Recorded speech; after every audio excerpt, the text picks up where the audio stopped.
Shalom, bienvenidos una vez más a nuestra clase sobre leyes básicas del Kashrut. Como es nuestra costumbre, iniciamos con una historia que es tomada de las anécdotas talmúdicas y de rabinos famosos, recopiladas por el rabino Dr. Simón Mogilevsky, y la cual tiene por nombre Actitud. Un día llegó a la ciudad de Brisk un orador de quien se rumoreaba que no era muy observante, y el rabino Jaim no le permitió hablar en la sinagoga. El hombre se quejó y arguyendo que sus prédicas eran aptas y que siempre mencionaba versículos de los libros sagrados y que se ocupaba de temas inherentes al judaísmo.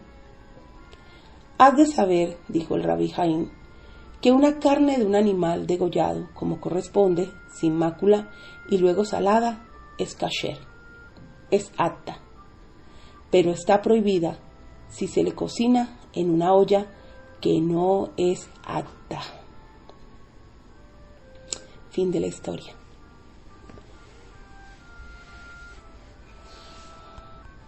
Venimos hablando en clases anteriores sobre las consecuencias y maneras de proceder cuando en nuestras cocinas, por diferentes circunstancias, se nos presentan accidentes entre comidas lácteas y cárnicas.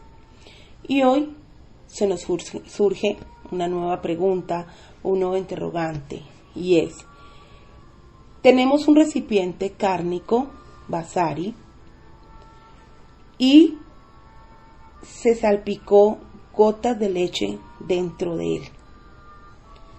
Ese recipiente tenía alimento, bien sea una sopa de pollo o cualquier otra receta culinaria. ¿Acaso se arruina toda la sopa que está dentro del recipiente? Primera pregunta. ¿Podemos llegar a decir que existe aquí una cocción de la mezcla de carne y leche, cosa que está prohibida por la Torá, hasta un grado tal que no es posible ni siquiera alimentar a nuestros animales con esa cocción? Nos tocaría en tal caso botarla. ¿Qué deberíamos hacer entonces con la olla? ¿Tendríamos que volver a kasherizarla o simplemente lavarla? Habría lugar para preguntarse si solamente una gota de leche es capaz de transformar toda la cocción cárnica de nuestro recipiente y la sopa quedaría totalmente no kasher. Entonces surgen muchos interrogantes que iremos dando respuesta a medida que vamos a abarcar este tema. En el Shulchan Aruch nos relata sobre lo que acontecía en la época del templo, y textualmente hay una pregunta que el Talmud formula acerca de los sacrificios, los korbanot, que se elevaban si solo una parte del recipiente del kelí fue usada para cocinar el sacrificio o el korban. Se necesita transformar a todo el recipiente en kasher mediante el procedimiento de sumergirlo en agua hirviendo, hacerle agalá, o solamente la parte que fue utilizada para cocinar. El Talmud concluye determinando que todo el recipiente tiene que ser reconvertido en kasher mediante el procedimiento antes mencionado, designado con el nombre de agalá. Los comentarios e interpretaciones debaten acerca de si esta ley se aplica solo a lo referente a los korbanot o inclusive a todos los alimentos no kasher definidos con el nombre de sherar y surim.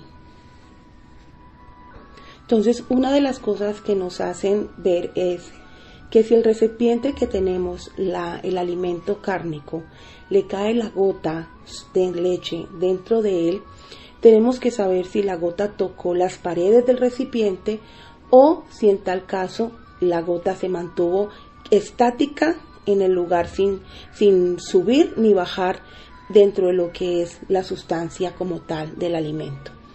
Entonces, frente a esto, hay dos conceptos que nos ayudan a clarificar este punto, y uno es negev atoret, que podríamos traducirlo como opuesto a la salsa o al producto comestible, que significa que las gotas de leche que salpicaron tomaron contacto con la parte o cara posterior de donde se hallaba la salsa o la sopa o el alimento que tenemos dentro de la olla, y a menudo a esto se le denomina como por debajo de la línea del alimento.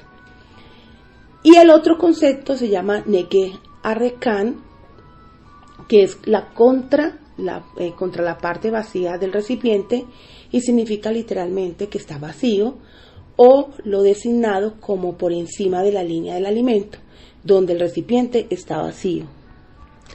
Esta línea de la cual se está hablando, sobre línea del alimento por encima o por debajo, es la que va a dar, como quien dice, la determinación si ese alimento se puede utilizar o el recipiente como tal no se debe cacherizar o mantener o cacherizar en tal caso. Entonces, esta determinación se tiene a partir, o se cumple a partir del valor 60 del factor multiplicador.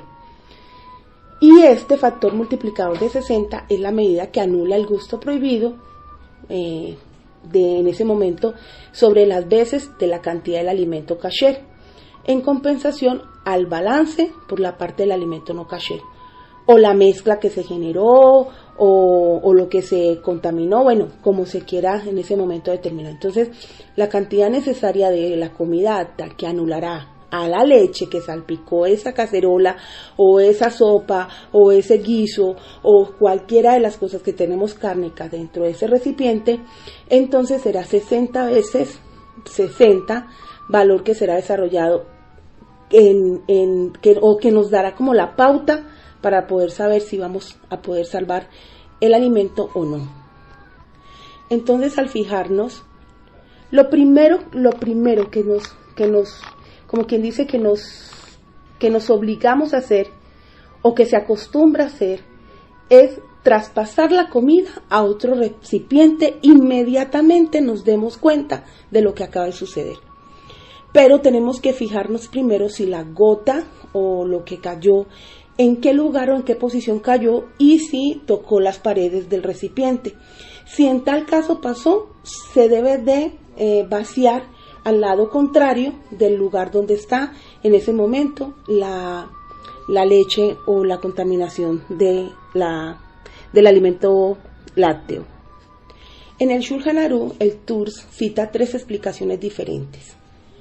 Cita primero la del SMAT, que es la ley que no solo se aplica, él dice que no solamente se aplica a los sacrificios, sino inclusive también en los casos de los gustos no kasher, shear y surin, y que una vez que el gusto del no kasher, beliot, se extiende entre las paredes, aceptamos y enunciamos que todo aquello que entra en contacto con ese gusto se tornará inmediatamente en prohibido. Entonces, totalmente el recipiente por completo es considerado como si estuviese totalmente prohibido. Pero también está la opción del Maran Mirostenberg, que sostiene que la absorción de los gustos en los sacrificios que se ofrecían en el templo, en el tiempo del templo, al considerar que los gustos se extienden en todas las paredes del recipiente, prohibiendo enteramente que también el recipiente. Él dice que el enfoque debe ser severo y que debe ser muy estricto, porque si hay una comparación de esta situación frente a lo que pasaba en el momento del templo, en el momento de los corbanos, debemos, como quien dice, utilizar ese cerco en relación también con el kashrut, para evitar que nosotros también podamos transgredir una ley dietética. Entonces, en consecuencia, un recipiente usado para cocinar la carne de los sacrificios requería ser transformado en kasher totalmente, aunque solo una parte del mismo hubiese sido sucia. y haya sido destinada para la cocción mencionada. No obstante, ni una gota de leche, por ejemplo, se cae en un pote que puede extenderse y puede no extenderse. O sea, es algo que de verdad hay que mirar con mucha cautela, porque nosotros decimos una gota, pero si es una salpicadera, entonces también hay que mirar cómo fue el momento de salpicar y por qué se produjo y hacia dónde cayó, lógicamente. Y esto lo explica mejor el SMAC, Rabbi Isaac Ben Yosef de Corbeil, Francia, donde explica sobre las leyes geográficas o zonales del lado incorrecto de la línea del alimento. Entonces, el autor del Sefer Amidbot, Ad Kassar, el SMAC, adopta un enfoque diferente en la Gemara del Tratado de Sebahim. No exhibe firmeza para determinar si una gota que penetra muy parcialmente en un utensilio se extenderá hacia todos los lados en las paredes del mismo. Volvemos al punto, una gota o varias gotas, cantidad más centímetros o simplemente un rocío. Entonces hay que también determinar cuánto es la cantidad verdaderamente y apoyarse en lo de 60 veces la gota. El Ra razona, ¿sí?, y dice que cualquiera sea la postura adoptada, solo se requiere una cantidad de 60 veces la gota de leche del alimento que se cocina en el recipiente para anular a la gota misma. Y eso cuando la gota cae por debajo de la línea del alimento que forma el alimento en la olla. Y esto sucede porque se extenderá en el recipiente anulándose en una proporción de 60 sobre 1. En el otro caso vale decir que si la gota no se extendió, resulta entonces que todo es kasher, ya que el gusto de la gota de leche no penetró en la comida que se cocina en el recipiente, y de todas maneras si la gota se cae por encima de la línea del alimento, tenemos entonces que considerar la ocurrencia del peor caso posible, que sería quizás si la gota dejara de extenderse junto antes de llegar a la línea del alimento.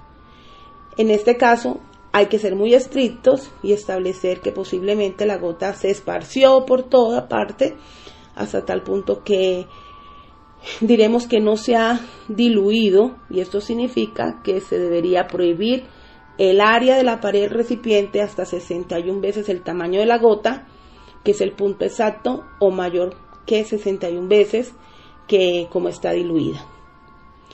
Hay dos modos de explicar este dilema y por el día de hoy lo vamos a dejar hasta aquí. Vamos a continuar, si el Creador, bendito sea su nombre, nos da la oportunidad de volvernos a ver o a escuchar. Y simplemente les deseo un maravilloso día lleno de mucha salud, mucha tefilá, mucha sedaká y mucha teshuvá, preparándonos todos en este tiempo de Lul con mucho shalom, y hasta la próxima.